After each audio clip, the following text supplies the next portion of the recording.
Hello, Vaju. So today we are gonna start with classification of elements and periodicity in properties. So the first thing is तुमने periodic table देखा हुआ है, right? तो there is a very huge number of elements in that periodic table, very large number of elements, okay? So basically हमें इस periodic table की ज़रूरत पड़ी क्यों? Why do we need this periodic table? तो हमारे पास number of elements है. देखो अगर हमारी चीज़ें organized manner में पड़ी हो, हम normal अपने daily routine की भी बात करें, अगर हमारी चीज़ें एक ऑर्गेनाइज्ड मैनर में हो तो उनको ढूंढना, उनको निकालना इजी रहेगा. एज सच तुम लाइब्रेरी में जाते हो तो if the books are arranged in a proper order, एक सब्जेक्ट की बुक्स एक लाइक अलमीरा में अरेंज्ड हैं, दूसरे सब्जेक्ट की अनदर अलमीरा में अरेंज्ड है, तो उनको निकालना ईजी होगा. और अगर बेसिकली हर एक क्लास के लिए अलग एक अलमीरा हो तो that is more easy to extract out. अगर आपको चाहिए तो आप उसको आराम से निकाल सकते हो और पढ़ सकते हो. वेयरएज अगर सारी बुक्स एक अनइवन मैनर में अरेंज्ड हैं, सब मिक्स्ड पड़ी हैं, मिक्स्ड क्लासेस में अलग अलग ऐसे डिफरेंट क्लासेस की बुक्स एक साथ पड़ी हुई हैं, डिफरेंट सब्जेक्ट्स की बुक एक साथ पड़ी हैं, तो आपको निकालना वो डिफ़िकल्ट रहेगा. तो अल्टीमेटली ऑर्गेनाइजेशन ज़रूरी है, चाहे तुम अपने वो डेली लाइफ की बात करो या फिर तुम अपने केमिस्ट्री की बात करो. तो बेसिकली यहाँ पे पीरियोडिक टेबल में एलिमेंट्स को अरेंज करना प्रॉपर मैनर में, तो उस प्रॉपर मैनर में अरेंज करने के लिए अलग अलग साइंटिस्ट आए, अलग अलग लोग आए, उन्होंने अपने अपने कह लो कि आइडियाज़ दिए कि इस तरीके से हम इनको अरेंज कर सकते हैं. तो 1789 में एंटोनी लेवोजियर आए. उन्होंने क्या करा, he published a list of 33 chemical elements, right. फिर 1829 में डुबर्नियर, आपने आई गेस अपने 9th-10th में पढ़ा होगा, he propose the law of triads, 3 elements triads के बारे में उसने बताया था. देन 1865 में जॉन न्यूलैंड्स आए, जिन्होंने एलिमेंट्स को अरेंज करा एक अटोमिक मासेस के इंक्रीजिंग ऑर्डर में, राइट. तो basically it was said that कि हर एक 8th एलिमेंट के बाद प्रॉपर्टीज जो हैं वो रिपीट हो रही हैं. देन 1869 में मेंडलीव आए, जिन्होंने अरेंज करा on the basis of atomic mass and chemical properties. 1913 में आए हेनरी मोज़ले, जिन्होंने शो करा कि जो एटॉमिक नंबर है वो बेसिकली एक फंडामेंटल प्रॉपर्टी है रेदर देन एटॉमिक मास. तो जो पहले आ रहे थे उन्होंने एलिमेंट्स को अरेंज करा उनके एटॉमिक मास के बेसिस पे, और इन्होंने अरेंज करा एटॉमिक नंबर के बेसिस पे. तो देन उसके बाद अगर हम बात करें मेंडलीव पीरियोडिक लॉ की, तो मैंने अभी बताया कि मेंडलीव ने क्या करा, एलिमेंट्स को अरेंज करा था on the basis of the atomic mass और उनकी केमिकल प्रॉपर्टीज. तो अल्टीमेटली उस टाइम पे 63 एलिमेंट्स थे, तो उन्होंने क्या करा, हॉरिजॉन्टल रोज और वर्टिकल कॉलम्स में उनको अरेंज कर दिया. तो बेसिकली ही वॉज रिलाइंग कि हाँ केमिकल प्रॉपर्टीज जो इनकी है वो सिमिलर होंगी, उस बेसिस पे इसने अरेंज कर दिया. लेकिन फिर भी कुछ ना कुछ डिस्क्रिपेंसी रह गई इसके ये सारे पीरियोडिक टेबल में जिस तरीके से इसने अरेंज करा. तो बेसिकली क्या थी डिस्क्रिपेंसीज, जैसे इसने करा increasing order of atomic masses के बेसिस पे. इंक्रीजिंग ऑर्डर मींस कि यानी कि पहले कम एटॉमिक मास वाला फिर ज़्यादा वाला, लेकिन कुछ ऐसे एलिमेंट्स थे जिसका ज़्यादा एटॉमिक मास था वो पहले प्लेस्ड था और जो कम वाला था वो बाद में प्लेस्ड था. तो कुछ ऐसी डिस्क्रिपेंसीज जो प्रॉब्लम्स थी वो रह गई थी. फिर इसने क्या करा, कुछ एलिमेंट्स के लिए ना जगह छोड़ दी थी, पोजीशन उनकी बता दी कि हाँ अगर ये कल को डिस्कवर होते हैं तो इनकी पोजीशन ये रहेगी. तो इसने प्रिडिक्शन करी, प्रॉपर्टीज ऑफ एलिमेंट्स की प्रिडिक्शन करी जो डिस्कवर नहीं थे उस टाइम पे, लेकिन बाद में जब वो डिस्कवर हुए उन्होंने एग्जैक्टली वही पोजीशन ऑक्यूपाई करी जो उसने उस टाइम पे लीव करी थी. तो उसके एग्जाम्पल है आपके पास गैलियम और जर्मेनियम. देन आपके पास अगर मैं इसकी लिमिटेशंस की बात करूं तो लिमिटेशंस क्या थी कि इसने ना आइसोटॉप्स की पोजीशन को एक्सप्लेन नहीं करा. आइसोटॉप्स तुम जानते हो जिनका एटॉमिक नंबर सेम होता है और मास जो है वो डिफरेंट होता है. जैसे 1H1 है, 1H2, 1H3, ये हाइड्रोजन के 3 आइसोटॉप्स है, प्रोटियम, ड्यूटेरियम, ट्रिटियम, है ना. तो इनकी पोजीशंस को उसने एक्सप्लेन नहीं करा. फिर इसने, मैंने अभी बताया कि कुछ ऑर्डर जो था एटॉमिक मासेस का वो रॉन्ग था, तो वो उस चीज़ को एक्सप्लेन नहीं कर पाया. तो और हाइड्रोजन जो था उसकी करेक्ट पोजीशन असाइंड नहीं हुई थी. तो वो मैं आगे जाके डिस्कस करूंगी कि हाइड्रोजन की करेक्ट पोजीशन के बारे में क्या बात कर रहे हैं हम, ठीक है. तो अब देखो अब चाहिए मेंडलीव पीरियोडिक लॉ जो है वो कह लो कि उसकी लिमिटेशंस आ गई. तो उस लिमिटेशंस को ओवरकम करने के लिए हमारे पास आया मॉडर्न पीरियोडिक लॉ. तो मॉडर्न पीरियोडिक जो लॉ है वो दिया था हमें मॉज़ले ने। किसने दिया? मॉज़ले ने। उसने बोला कि जो एटॉमिक नंबर है that is more fundamental property than atomic mass. जो एटॉमिक नंबर है उसने उस बेसिस पे एलिमेंट्स को क्लासिफाई करा। अब हम बात करेंगे मॉडर्न पीरियोडिक लॉ के बारे में। जो मैंने पहले ही बताया वो दिया था हेनरी मॉज़ले ने। तो बेसिकली ही शोड दैट कि जो एटॉमिक नंबर है that is more fundamental property than atomic mass. तो इसलिए उसने अपने जो पीरियोडिक टेबल में एलिमेंट्स को अरेंज करा वो एटॉमिक नंबर के बेसिस पे करा। अब पॉइंट इज कि how did he come to this conclusion कि atomic number is more fundamental property than atomic mass. तो he was something studying about X-ray radiations की फ्रीक्वेंसी के बारे में स्टडी करा था। तो उसने क्या करा, ग्राफ प्लॉट करा, एक एक्सरे फ्रीक्वेंसी और एटॉमिक नंबर के बीच का ग्राफ प्लॉट करा जो कि तुम देख सकते हो स्ट्रेट लाइन आया, और एक उसने प्लॉट करा एटॉमिक मास के साथ which was not a straight line whereas it was a curved line.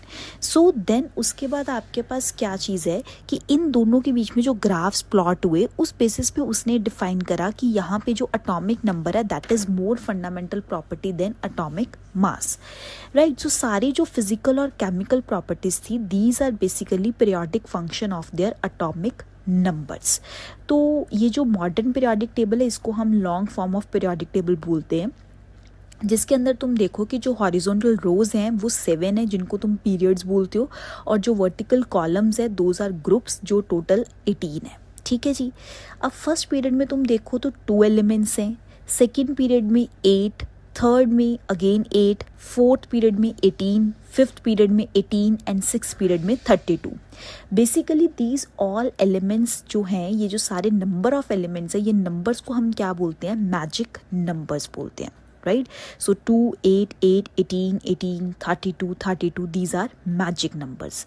तो जो इसका मतलब क्या है बेसिकली कि जो एलिमेंट्स हैं with similar property they will repeat after the interval of these 2, 8, 18। इस इंटरवल के बाद जो एलिमेंट्स की प्रॉपर्टी हैं वो रिपीट होनी स्टार्ट होंगी। ठीक है। तो ग्रुप में तुम देखो तो ग्रुप में तो एलिमेंट्स की सेम प्रॉपर्टी होती है। अगर फर्स्ट ग्रुप है, फर्स्ट ग्रुप में जितने भी एलिमेंट्स हैं उनकी ऑलमोस्ट जो प्रॉपर्टीज हैं वो सारी सिमिलर है। अब पॉइंट ये है कि आप पीरियड नंबर को कैसे डिटरमाइन करोगे। आपने प्रिंसिपल क्वांटम नंबर के बारे में हमने लास्ट वीडियोस में देखा, तो उस केस में हम देखेंगे जितनी हाईएस्ट वैल्यू होगी m की, यानी कि प्रिंसिपल क्वांटम नंबर की, वही उसका क्या होगा? पीरियड होगा। अब यानी यहाँ पे मैंने एग्जांपल दिया हाइड्रोजन 1s1, तो यहाँ पे n(1) तो उसका पीरियड भी 1 है। अब सेकेंड एग्जांपल देखो नाइट्रोजन 1s2, 2s2, 2p3। यहाँ तुम्हारे पास जो n है वो 2 है, एक 1 है और एक 2, लेकिन हाईएस्ट वाला कौन सा है? सेकेंड। सो इसका मतलब ये कौन से पीरियड में लाई कर रहा है? सेकेंड पीरियड में लाई कर रहा है, राइट। तो एलिमेंट्स जो पीरियड में होंगे उनके एटॉमिक ऑर्बिटल्स का नंबर भी क्या होगा? सेम होगा, राइट। और जो ग्रुप में होंगे उनका वैलेंस इलेक्ट्रॉन्स का नंबर सेम रहेगा। तो इन पूरे पीरियोडिक टेबल में तुम्हें टोटल 4 ब्लॉक्स देखने के मिलेंगे, एक S block, P block, D block, और जो नीचे 2 लाइंस हैं दोज आर एफ ब्लॉक। तो एलिमेंट्स जो इन ब्लॉक के अंदर हैं इनकी सिमिलर केमिकल प्रॉपर्टीज होती हैं।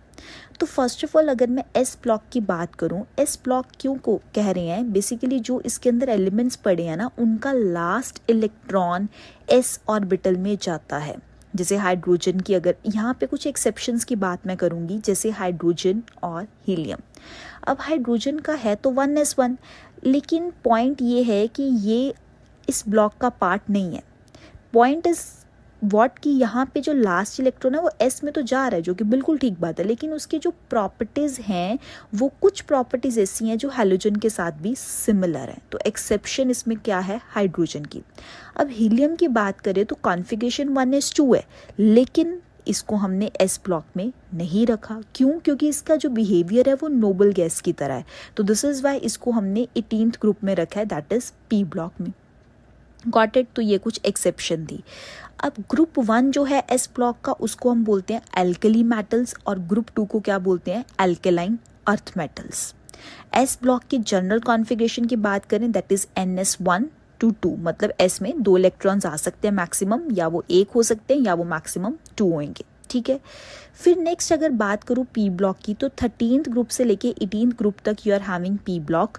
तो वहाँ पे क्या है, अगर मैं आपके पास देखूँ लास्ट इलेक्ट्रॉन यहाँ क्या है आपका, किस में जा रहा है? पी ऑर्बिटल के अंदर जा रहा होगा, ठीक है। फिर अगर आप एस ब्लॉक और पी ब्लॉक के एलिमेंट्स को मिला दो तो that is your basically known as representative elements, या आप उसको बोलोगे मेन ग्रुप एलिमेंट्स, ठीक है। तो पी ब्लॉक की general configuration NS2 NP 1 to 6 है, मतलब पी में 1 2 3 4 5 6 अप टू सो ऑन आ सकते हैं। तो अगर आप देखो मैंने एग्जांपल दी हुई है बोरोन जो कि 13th ग्रुप का है, 1s2 2s2 2p1। कार्बन अब 14th ग्रुप का है, तो उसमें क्या हुआ, पी में अब लास्ट में 2 इलेक्ट्रॉन्स आ गए हैं। नाइट्रोजन 15th ग्रुप का, लास्ट में 3 electrons, and so on this will proceed up to 18th group. तो 18th ग्रुप में जाओगे तो लास्ट में 6 फिल हो जाएंगे। Got it. नेक्स्ट आपके पास क्या है, डी ब्लॉक, जिसमें last electron will go in inner D orbital. अब ध्यान रहे यहाँ पे वर्ड क्या है, इनर डी ऑर्बिटल। एक्चुअल में अगर तुम देख सको तो मैंने एग्जांपल दिया है टाइटेनियम की, 22 एटॉमिक नंबर, आर्गन यानी कि 18 तक कंप्लीट, देन 3d2 4s2। अब यहाँ पे क्या चीज़ है, 3d अंदर वाली साइड है ना, बाहर की साइड में इसको हमने लिखा हुआ, it is written in inner side, तो ये इनर डी ऑर्बिटल है। अब पॉइंट ये है, यहाँ ये मत समझना कि 4s इज़ योर वैलेंशियल, नो, यहाँ पे लास्ट इलेक्ट्रॉन आपका 3d में जा रहा है। ये चीज़ें आप पढ़ के आ चुके हैं, aufbau principle and all, ये हम सब लास्ट चैप्टर में पढ़ चुके हैं कि जो 3d की एनर्जी है वो 4s से ज़्यादा है, तो ऑब्वियसली जो लास्ट इलेक्ट्रॉन है that will be going in D orbital. तो ये आपके पास डी ब्लॉक की बात करी हमने, जिसकी आप जनरल कॉन्फ़िगरेशन देख सकते हो कि वो इनर डी ऑर्बिटल के अंदर जा रहा है, ठीक है। तो पॉइंट अब ये है कि जो आपके पास डी ब्लॉक के एलिमेंट्स हैं ग्रुप 3 to 12, तो ये जो है ना, ये एस और पी के बीच में एक ब्रिज का काम कर रहे हैं। तुम देख सकते हो एक साइड पे, लेफ्ट साइड पे एस है, राइट साइड पे पी है, और सेंटर में कौन से आ रहे हैं, डी आ रहे हैं। तो basically these are acting as a bridge. Got it. तो इनको हम बोलते हैं ट्रांजिशन एलिमेंट्स।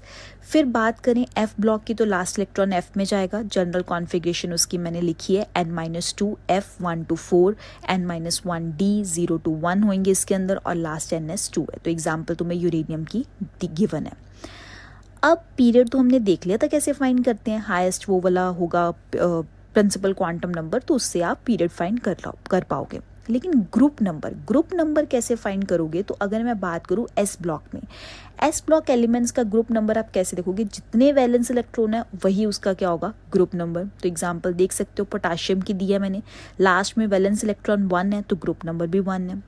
फिर पी ब्लॉक में क्या है, ग्रुप नंबर वो होगा जिसके उसके वैलेंस इलेक्ट्रॉन है जितने, उसमें आप 10 ऐड कर दो। तो एग्जांपल देख सकते हो ऑक्सीजन की, 1s2 2s2 2p4, वैलेंस यानी कि 2s2 2p4, क्योंकि दोनों को क्वांटम नंबर n सेम है तो वैलेंस इलेक्ट्रॉन 6 हैं, इसमें 10 ऐड कर दोगे तो ऑक्सीजन का ग्रुप नंबर आ जाएगा 16th। डी ब्लॉक में कैसे फाइंड करोगे, नंबर ऑफ इलेक्ट्रॉन्स जो n-1 डी में है प्लस जो वैलेंस शेल में है। तो स्कैंडियम का मैंने कॉन्फ़िगरेशन लिखी है, तो देख सकते हो कि लास्ट आपके पास n-1 डी में 1 और 4s में 2, तो 2 + 1 3 वैलेंस इलेक्ट्रॉन, तो ग्रुप नंबर भी कितना होगा, जो इनका टोटल है दैट इज 3। तो दिस वाज कि आपके पास उनकी जनरल कॉन्फ़िगरेशंस पता होंगी, और देन आप उनके ग्रुप नंबर्स को कैसे डिटरमाइन करोगे, वो अलग अलग ब्लॉक की अलग अलग कहानी है, ठीक है। तो फिर अगर मैं बात करूं, इस पूरे पीरियोडिक टेबल में कुछ मेटल्स हैं, कुछ नॉन मेटल्स हैं, कुछ मेटालॉइड्स हैं। तो मेटल्स जो है 2000 एस ब्लॉक में मेटल्स मिलेंगे, डी ब्लॉक में मिलेंगे, एफ ब्लॉक में मिलेंगे। तो एस डी एफ में तो सारे मेटल्स हैं, और नॉन मेटल्स और मेटालॉइड्स तुम्हें पी में देखने को मिलेंगे। तो अब तुम क्लियरली अंदाज़ा लगा सकते हो कि ज़्यादातर जो एलिमेंट्स है वो मेटल्स है। तो मोर देन 78% ऑफ एलिमेंट्स जो आपके पास रहेंगे वो क्या रहेंगे, मेटल्स रहेंगे। Got it.